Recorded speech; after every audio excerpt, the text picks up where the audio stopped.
بعد فقد قال الله تعالى في كلامه المجيد والفرقانه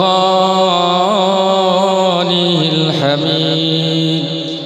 بسم الله الرحمن الرحيم.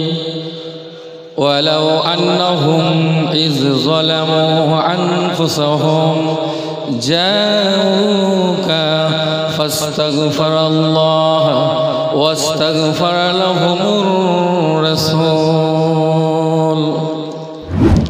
وقال النبي صلى الله تعالى عليه وسلم: ستفتري على أمتي 73 فرقا كلهم في النار إلا ملة واحدة. قيل ما هي يا رسول الله؟ قال ما علي وأصحابي. إن الله وملائكته يصلون على النبي يا أيها الذين آمنوا صلوا عليه وسلموا تسليما. حقني درود شريف. اللهم صل وسلم كما صليت وسلمت وباركت ورحمت على سيدنا إبراهيم وعلى آل سيدنا إبراهيم. মেহরবানি করে যাদের তাবারুক খেতে বাকি আছে তাবারুক খেতে যাবেন, তাবারুক খেয়ে নেবেন। আমার জান মদিনা, আমার প্রাণ মদিনা, আমার জান মদিনা, আমার প্রাণ মদিনা। ভুলে যেতে চাইলেও ভোলা যায় না আমার জান মদিনা, আমার প্রাণ মদিনা। মদিনার ওই স্মৃতিগুলি ভাবি বারে বার, মদিনার ওই স্মৃতিগুলি ভাবি বারে বার। কবে আমি দেখা পাবো রওজা তোমার, সেই নবীর মহব্বতে হলাম দেওয়ানা। আমার জান মদিনা, আমার প্রাণ মদিনা, আমার জান মদিনা, আমার প্রাণ মদিনা। ভুলে যেতে চাইলেও ভোলা যায় না। আল্লাহুম্মা সাল্লি ওয়া সাল্লিম বারিক আলা আবদিকা রাসূলিল কারীম রাহমাতাল লিল আলামিন শাফিল মুযনিবিন সাইয়্যিদিনা মাওলানা নবিয়িনা মুহাম্মাদিন ওয়া আলা আলিহি ওয়া আহলি বাইতিহি ওয়া আওলাদিহি ওয়া যুররিয়াতিহি ওয়া আজওয়াজিহি ওয়া আসহাবিহি ওয়া আউলিয়াইহি উম্মতি আজমাইন। কামা সাল্লাইতা ওয়া সাল্লামতা বারাকতা রাহমাতা আলা সাইয়্যিদিনা ইব্রাহিম ওয়া আলা আলি সাইয়্যিদিনা ইব্রাহিম ইন্নাকা হামিদুম মাজিদ। উপস্থিত মুআজ্জাজ মুহতারাম ওলামায়ে কিরাম, হাফেজে কোরআন, দূর দূরান্তর থেকে আগত আমার মুর্শিদের আশিকিন, মুহিব্বিন, জাকিরিন ভাই সব, আজকে এই চাকদা শাহ সুফি মুফতি মজ্জিন কিবলা রহমতুল্লাহ আলাইহের জন্মস্থান। প্রতি বৎসরের ন্যায় এবছরও এই মজলিস অনুষ্ঠিত হয়েছে। যে জায়গাটা আল্লাহর ওলিদের আবির্ভাব হয়, আসেন, জন্মগ্রহণ করেন, সেই জায়গাটায়, সেই জমিনটাই পাক পবিত্র হয়ে যায়।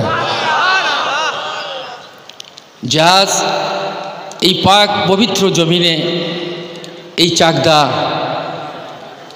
হাজার হাজার মানুষ ছুটে আসছেন। কেন?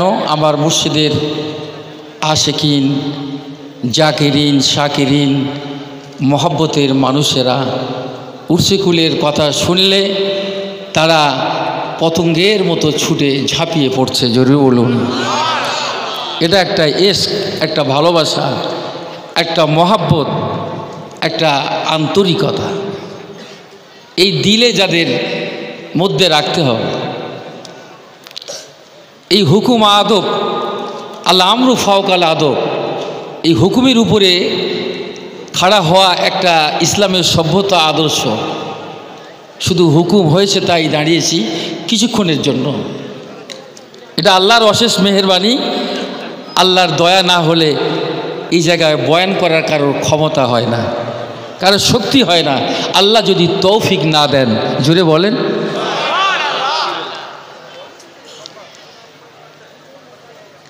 জীবনে আমরা অনেক গুনাহ করব, চলার পথে আমাদের ভুল ত্রুটি হবে, কিন্তু তার প্রায়শ্চিত্ত করতে, তার এই গুনাহ মেটাবার জন্য নবীর জামানায় সাহাবী কেরাম আল্লাহ রসুলের দরবারে চলে যেতেন। কিন্তু নবী নাই, সিদ্দিক নাই, সোহাদা নাই। এখন বর্তমান জামানার সালেহীনের জামানা। আল্লাহ বুজুর্গানে দিন, আল্লাহ ওয়ালা, আল্লাহর আশিক বান্দা যারা, তাদের কাছে চলে যাও এই সমস্যার সমাধানের জন্য। আল্লাহ বলেন, বান্দারে তুই গোনা করেছিস, ফিরে আয়। তোর গোনাটা আসমান পরিমাণ হয়ে গিয়ে থাকে, পাতাল পরিমাণ যদি গোনা করে থাকিস, তোর গোনা যদি পাহাড় পরিমাণ হয়ে যায়, বান্দারে তুই জোহরের নামাজ জামাতের সঙ্গে আদা করেছিস, আমি আল্লাহ দোয়া কবুল করি নাই। আসরের জামাত নামাজে পড়েছিস, আমি আল্লাহ কবুল করি না। মাগরিবের নামাজ পড়েছিস, এশার নামাজ পড়েছিস, ফজরের নামাজ আদা করেছিস, আমি আল্লাহ তোর নামাজটা আমি কবুল করি না। বান্দারে তোর জীবনের গুনাহ এমন একটা গুনাহ করেছিস, তোর বিবি জানে না, তোর ছেলে জানে না, তোর পাড়া প্রতিবেশী কেউ জানে না, একমাত্র আমি আল্লাহ রব্বুল আলামিন জানি। ওরে বান্দারে, গভীর রাতে নির্জুমে নিরালায় মুসাল্লার পাদিতে বসে বসে আমি আল্লাহ তাআলা আমার কাছে দোয়া চা, তওবা কর। ওয়ালাউ আন্নাহুম ইজ্জালামু আনফুসাহুম যাউকা, তুই চলে যা, আমি আল্লাহ একটা তোর পথ বাতলে দেব, এমন একটা তোর রাস্তা দেখিয়ে দেব, ডানে নয়, বামে নয়, পিছনে নয়, এমন একটা রাস্তা তোকে বলে দেব রে বান্দা। সেই রাস্তাটা হবে আমার রাসূলে মদিনা। রাসূলের কাছে যাও। বান্দারে তওবা করেছিস, নামাজ পড়েছিস, ইবাদত করেছিস, সারা রাতটা কাটিয়ে দিয়েছিস, তোর জীবন জিন্দেগিটা যদি কাটিয়ে দাও, আমি আল্লাহ ক্ষমা করব না, আমি আল্লাহ মাফ করব না। ফাস্তাগফিরুল্লাহ ওয়াস্তাগফারা লাহুমুর রাসূল। বান্দারে, আমার নবী, আমার হাবিব, যদি তুই এমন তওবা কর, মুসাল্লার পাটিতে বসে রাতের অন্ধকারেতে দুফোঁটা চোখের পানি ফেল, আর আমি আল্লাহ আমার দরবারে তওবা কর। আর আমার হাবিব যদি, আমার বন্ধু যদি, আমার নবী যদি তোর ব্যাপারে যদি সুপারিশ করে, আমার নবীর ওসিলায় আমি আল্লাহ তোর জীবনের কবিরা গুনাহ মাফ করে দেব। তাহলে আমার আপনার ওলি আল্লাহর নবীর দরবারে যেতে হবে কিনা? কিন্তু নবী নাই। এখন সলিহিনের জামানা, আল্লাহর ওলির দরবার, আল্লাহর ওলি দরবারে গিয়ে আল্লাহর কাছে তওবা করো। আল্লাহর ওলি যদি দয়া করে, তিনি যদি দয়া করেন, মেহেরবানি করেন, আমার আল্লাহ ক্ষমা করে দিয়ে দেন। তো আজ আমরা এসেছি এখানে, আমরা গুনার পাহাড় নিয়ে এসেছি। এই মুয়াজ্জিন রহমতুল্লাহ আলাইহির জন্মস্থান, যে আজ দ্বিতীয় খলিফা হযরতে ওমর ফারুক রাদিয়াল্লাহু তাআলা আনহু 37তম বংশধর মুজাদ্দিদে আল পেসানি উত্তরসূরি, যোগ্য উত্তরসূরি হযরতে মুজাদ্দিদে জামান হযরত সাসুবি মুফতি আজান গাছি রহমতুল্লাহ আলাইহির দ্বিতীয় খলিফা হযরতে মুয়াজ্জিন রহমতুল্লাহ আলাইহি, তার পবিত্র ভূমি আমরা এসেছি। যে আজ আল্লাহর কাছে দোয়া চাইব, যে আল্লাহ আমাদের দোয়া কবুল হতে পারে না হতে পারে। আল্লাহ তোমার মাহবুব, তোমার ওলি, তোমার দোস্ত, তোমার হাবিবের দোয়ার খাতিরে আল্লাহ আজকে এই পবিত্র ভূমিতে আল্লাহ আমাদের দোয়াটা আল্লাহ তুমি কবুল করে দাও। আমাদের জিন্দগির গুনাহটা আল্লাহ তুমি মাফ করে দাও। এই তো আমাদের আশা, এই তো আমাদের ইচ্ছা আকাঙ্ক্ষা। বয়ান বক্তব্য কিছু নয়, শুধু দোয়ার মজলিসে শরীক হও, শুধু দোয়ার মজলিসে শরীক হয়ে যাও। ওই দোয়ার মজলিস শরীক হতে পারলে কামেল ওলি আল্লাহগণ খুশি হবেন, রসুলগণ খুশি হবেন, আল্লাহ রব্বুল আলামিন তিনিও খুশি হয়ে যাবে। একটু জোরে বলুন না সুবহানাল্লাহ। আমার ভাইজানেরা, সেই ওলি আল্লাহর জন্মস্থানে আজকে এই যে উর্সুকুল, 1 লক্ষ মতান্তরে 2,24,000 পয়গম্বরের সওয়াব রেসানি মজলিস, একটু জোরে হবে না? গুফতে মুসা দার খোদারা, গুফতে মুসা দার খোদারা কোহে তুর, গুফতে মোহাম্মদ দার খোদারা আরশে নূর। জোরে বলুন। হযরত মুসা আলাইহিস সালাম তোর পরে গেলেন আল্লাহর সঙ্গে সাক্ষাৎ, আর আমার নবী, আপনার নবী, দুজাহানের বাদশাহ হুজুরে পাক সাল্লাল্লাহু আলাইহি ওয়াসাল্লাম, তিনি সরাসরি তিনি আরশে আজিমে আল্লাহর সঙ্গে তিনি মিরাজ করেছেন। কত বড় মর্যাদা, কত বড় সম্মান আল্লাহ পাক তাকে দিয়েছেন, যে সেই নবীর উম্মত আমরাও হতে পেরেছি। একটু জোরে বলবে না? তাহলে আমাদের কত মর্যাদা, কত দাম। এই মর্যাদা যদি কেউ ক্ষুণ্ণ করে, কেটে দেয়, তার গোষ্ঠী পর্যন্ত কেটে যাবে, সে নিজে কেটে যাবে। ইজ্জতওয়ালা নবী পেয়েছি, আমরাও ইজ্জতওয়ালা নবীর উম্মত হতে পেরেছি। এবং এই জামানার সন্ধিক্ষণে বর্তমান জামানায় একজন কামেল ওলি আল্লাহও পেয়েছি। আমরা কত বড় সৌভাগ্যবান, আমরা তাহলে চিন্তা করতে পারেন? আমার ভাইজানেরা, এই জন্য আদব করুন, মহাব্বত করুন, ভালোবাসুন। একটা কথা আমি শুধু জানাবো, একটা ইহুদির বাচ্চা আল্লাহ রসুলের দরবারে আসতেন, কিন্তু কলেমা পড়ে নাই। আল্লাহ রসুলের জুতা মোবারকখানা তিনি এমন করে ধরে বুকের উপরে জড়িয়ে রাখতেন, তিনি কিন্তু কলেমা পড়েন নাই। ওই ইহুদির ছেলেটা দেখা গেল কয়েক সপ্তাহ অতিবাহিত হয়ে গেল। আল্লাহর নবী বলেন, আল্লাহর হাবিব বলেন, সাহাবীরা রে, ওই আমার যুবক ছেলেটা কেন আসছো না, একটু সংবাদ নাও। নবী কত মায়া, কত লক্ষ্য, তাকে একটু খবরটা নাও তো। গিয়ে চলে গেলেন, গিয়ে দেখছেন তার শরীরটা খুব অসুস্থ, মুমূর্ষ অবস্থা, বিছানায় শায়িত।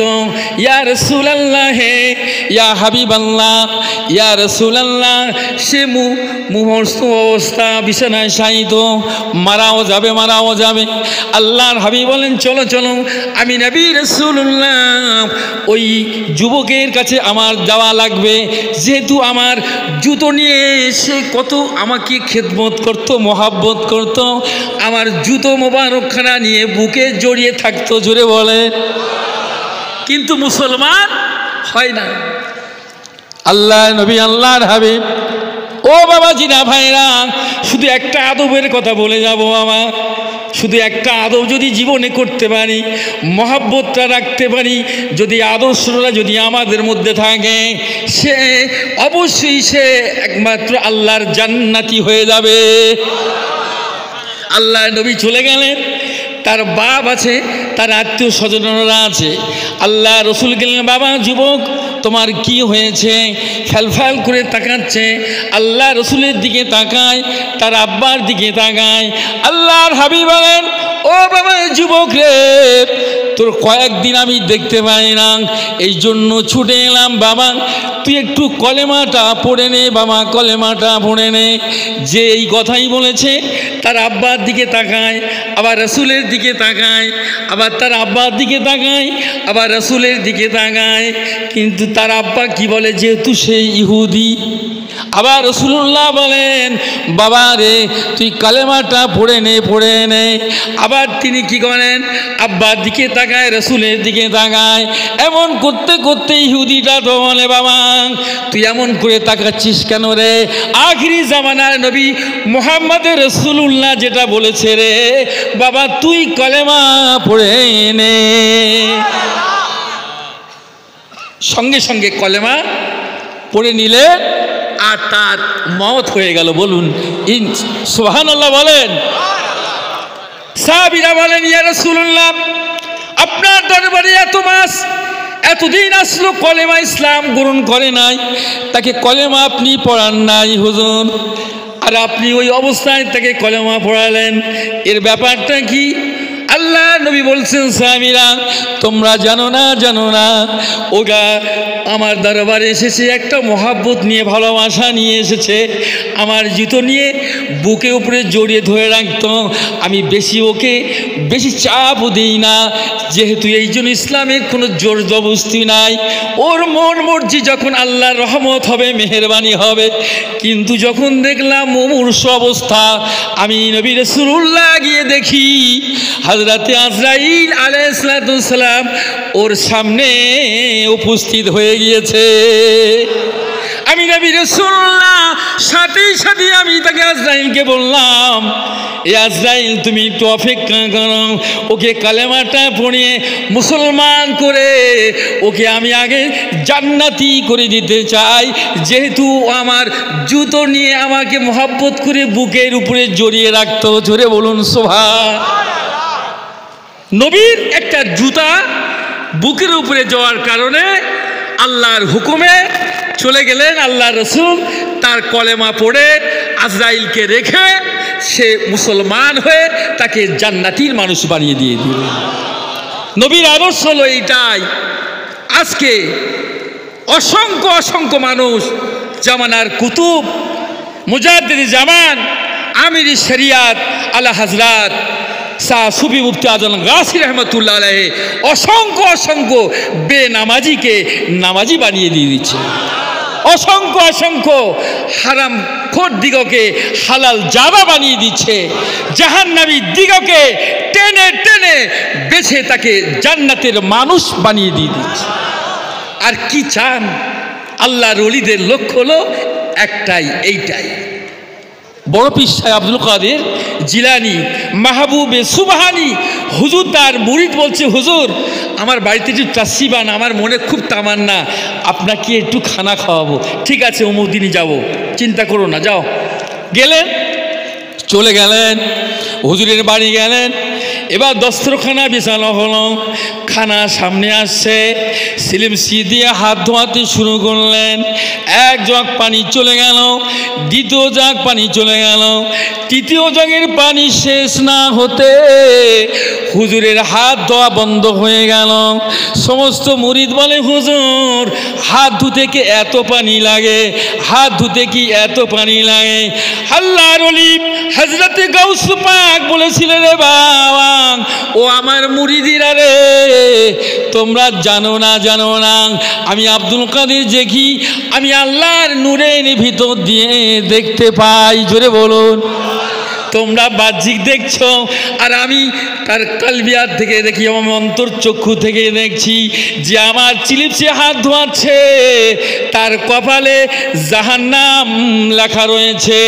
আমি আল্লাহর কাছে দোয়া চাইলাম, ও আমার আল্লাহ, আমি আব্দুল কাদের জিলানী, যে আমার খেদমত করবে, যে আমার মহাব্বত করবে, খানা খাওয়াবে, আমাকে হাত ধোয়াবে, তার কপালে জাহান্নামী লেখা থাকবে, তা হতে দেব না, হতে পারে না, পারে না, পারে না, যতক্ষণ না তার কপালে জাহান্নামটা মুছে জান্নাতি লেখা না পর্যন্ত আমি আব্দুল কাদের জিলানী হাত ধোয়া বন্ধ করব না। বাবারা, তবে শোনো শোনো, এই জন্য 3 জগ পানি শেষ হতে না হতে আল্লাহ পাক তার কপাল থেকে জাহান্নামটা মুছে দিয়ে জান্নাতেই লিখে দিয়েছে। আল্লাহর ওলির কাজ হলো মানুষদিকে, অসংখ্য মানুষদিগকে জান্নাতি মানুষ বানাবার। তারা শুধু নিজেই জান্নাতে যাবে না, অসংখ্য তার ভক্ত মুরিদদেরকে নিয়ে তিনি জান্নাতে যেতে চান। তার শর্ত হলো 5 ওয়াক্ত নামাজ বিনা কাজায়, এই ওজিফা, হালাল রুজি এবং তাকওয়া পরেজগারি, এই 4টে ফর্মুলা যদি আমরা আমল করতে পারি ইনশাআল্লাহ, আমার মুর্শিদ বলেন, এই জন্য বলেছে এই 4টি জিনিস, 5 ওয়াক্ত নামাজ পড়তে হবে বিনা কাজায়, এই কোরআনি ওজিফা, হালাল রুজি এবং তাকওয়া পরেজগারি, এই 4টি আমল করুন। ফাদখুলি ফি ইবাদি ওয়াদখুলি জান্নাতি, আমার ইবাদি বান্দা অবশ্যই সে আমার আল্লাহ আমার জান্নাতে প্রবেশ করে যাবে।